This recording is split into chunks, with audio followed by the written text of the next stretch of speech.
Welcome to the Stop Down Photography Podcast, episode 101. I'm Scott Davenport. Today's topic is sending yourself out on a photo assignment.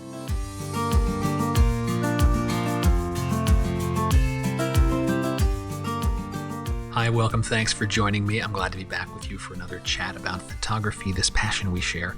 And in today's episode, let's take one more step on our never-ending journey of photography. The topic for today's episode stems from a meeting I had a few weeks ago.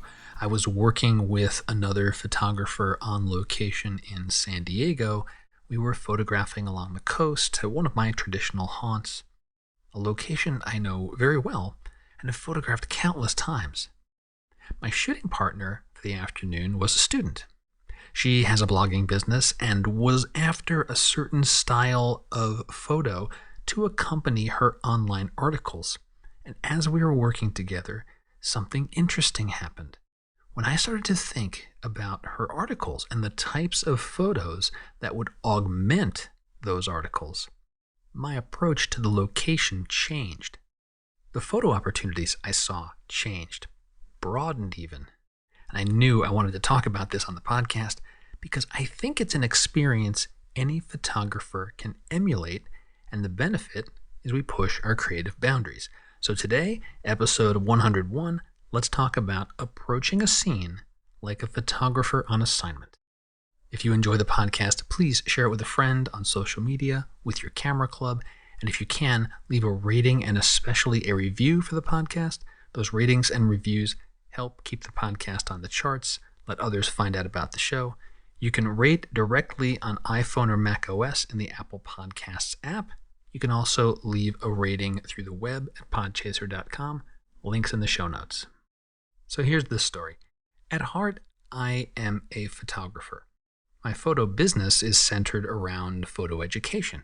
I like helping other photographers make better photographs, and I do that in a variety of ways.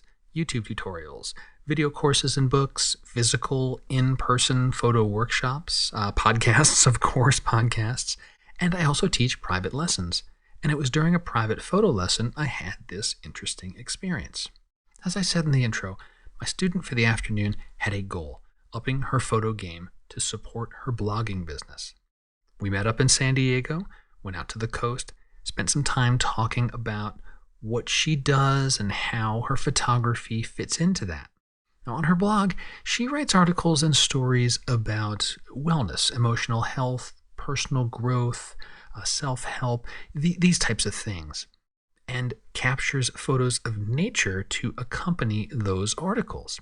For example, an article about, say, inspiration could include an image of, say, a beautiful sunrise.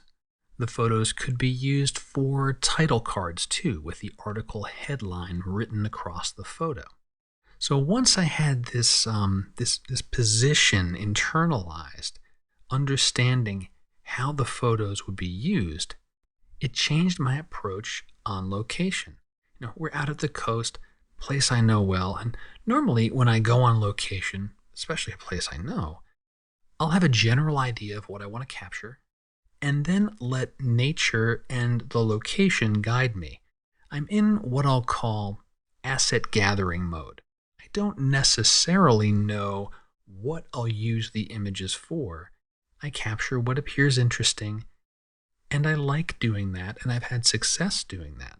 Now, in this situation, instead, with a targeted goal for the photos, a project the images needed to satisfy, it was like being on photo assignment.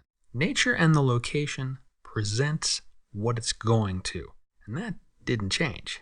Yet my interpretation was altered by the assignment. My frame of mind changed how I saw photo opportunities. For example, surfers. See surfers at the coast all the time. I've photographed surfers before. I like photographing surfers. Yet, I found myself framing them differently. Not as much, in the water and catching a wave or things like that. More so at the edge of the shore, getting ready, getting prepared, stretching out, getting psyched up for their time in the ocean. I could see that lending itself to the types of articles my student would write.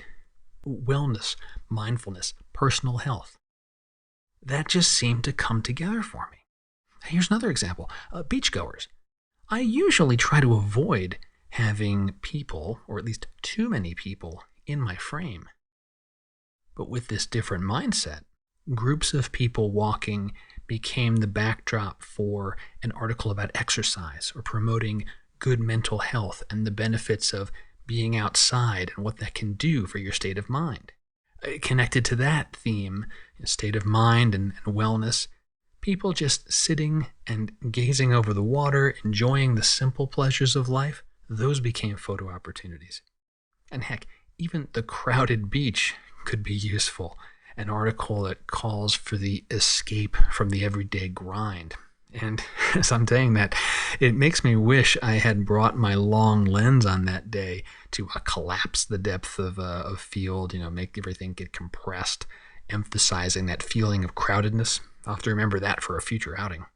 I also found opportunities in minimal compositions, a lazy swirl of water, almost abstract, a large sky with just a sliver of the ocean and maybe the lower fourth or fifth of the frame, maybe just a freeze frame, the crest of a wave. All of these things which in and of themselves are small subject studies or abstracts, but they can lend themselves to so many different variations on articles about health, about well-being. A wave crashing might accompany an article if you're feeling overwhelmed, the power of things to overwhelm you. And then the converse, something serene, calm, a small bit of calm ocean with a nice soothing sky, those sorts of things. So these photos I just talked about, would I have seen them if I wasn't thinking about this directed purpose for the photos, the project of articles dealing with wellness, self-help? Maybe, at least some of them. Some of those fall into my bread and butter type photos of the landscape as a whole. Yet I do believe I saw more opportunities thanks to being, quote unquote, on assignment. At least I felt like those moments of, ooh, there's a photo. Those moments came more quickly. And after this lesson concluded, I noticed the photos that I captured, they were more varied. There were just a wider variety of photos. It was not just, here's the landscape, here's my favorite set of rocks in San Diego, here's the water crashing over the rocks. And that's good news in my book.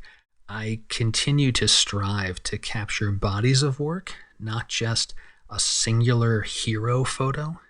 And this variety of images lets me tell a richer story, a more complete story of a location or a trip or an experience. So my challenge to you, if you find yourself in a creative rut or are just looking to shake up your photography a bit, send yourself out on a photo assignment. Get out with your camera and capture images with a specific end purpose in mind. And take note of how your perception of the world changes, what new images you see and capture, or how your field workflow changes. You might find it illuminating.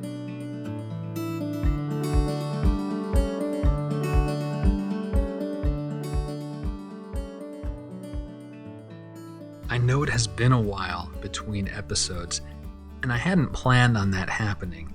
Some of the reason for this gap between episodes of the podcast is planning for 2023 photo workshops, in-person physical workshops. And yeah, 2023 planning already. Took a bit of time to get these workshops bootstrapped and some initial setup and arrangement that needed to happen. But I got that all settled now, and if you haven't been to my main website in a while, scottdavenportphoto.com, the 2023 photo workshop roster is posted. I'm hosting 4 workshops in 2023. So big year for workshops. The first is Death Valley in January, then Big Sur in April, and 2 workshops in Oregon in November.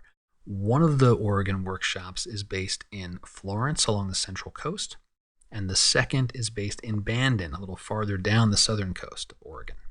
Now, 2 of those workshops, Death Valley and Big Sur, have already sold out. I do have wait lists for both of those workshops, so if you're interested, links in the show notes. You can head over to the workshops page, put your name on the wait list, and if a space opens up, I'll let you know. The Oregon workshops haven't opened for registration yet. That will happen in early August, probably within a day or so of when this podcast airs. I know that November 2023 is a ways out there, but I'm getting ahead of the curve with the planning because I want the physical workshops in 2023 to be on the schedule, and the way for me to do that was to get it planned out now so that once 2023 starts, I'm not doing that scrambling to get the workshop scheduled together. It's on the books, it's ready to go, and I'll tell you, I'm already excited about it. So if any of those workshops sounded good to you, head over to my main website, scottdavenportphoto.com, hit the workshops page. You'll see all the details for those workshops there. Another bit of studio news and another reason for this bit of a gap between podcast episodes is I've been doing some back-end work on the podcast. This is July of 2022 as I'm recording this, and I'm sure you know all too well the costs for everything have been rising. So I needed to do some cost cutting in areas of my photo business, and this podcast is included in that. So what's happening? What's going on?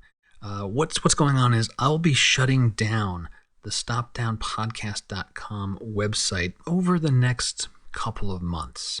Most folks that listen to the podcast do so through some kind of podcatcher, Apple, Spotify, Google Podcasts. Pick your favorite podcast app, and that's how most people are getting it. And so it just doesn't make sense for me to maintain a separate full website that's getting very little traffic. Now, if you do listen to the show via the web and you're doing it through stopdownpodcast.com, don't worry. What I am doing is consolidating the podcast into my main photo website, scottdavenportphoto.com. And I'll continue to have individual posts for each episode on that dedicated podcast blog feed. So that option will remain. The history of all the posts that have been done to date will remain as well. The process of migrating all those over, that takes a little bit of time. I'm expecting that to sort itself out. Well, not sort itself out. I'll have sorted through it in the next several weeks. And if things go to plan, other than you going to scottdavenportphoto.com instead of stopdownpodcast.com, you just won't notice a change. Now, when I'm ready to make that switch, I'll be sure to let you know here. So when that switch takes place, if there's any sort of blip or hiccup in the feeds to your podcast apps, your Apple Podcasts, Stitcher, Spotify, and so forth, you'll know about it ahead of time. It should not be a big deal, be a small blip, and then I can get back to making more podcast episodes, which is ultimately what I want to do. I'd much rather spend time talking with you, sharing ideas, than sitting in front of a computer screen. That will wrap it up for this episode. Thanks, as always, to everyone that supports the show through comments, reviews, shares. Always, always appreciated. And if you're not aware, there are many zero-cost ways that you can support the podcast. Check the show notes. Click the button that says Support My Work on any page of scottdavenportphoto.com. You'll see all the different ways you can help support the show. Simplest, easiest way to do it, leave a rating. That helps more than you can imagine. And with that, put yourself on a photo assignment, get out there with your camera, shift your thinking up a little bit so that you are capturing photos with a project in mind. See how it changes your workflow. And until next time, my name's Scott Davenport. Have fun.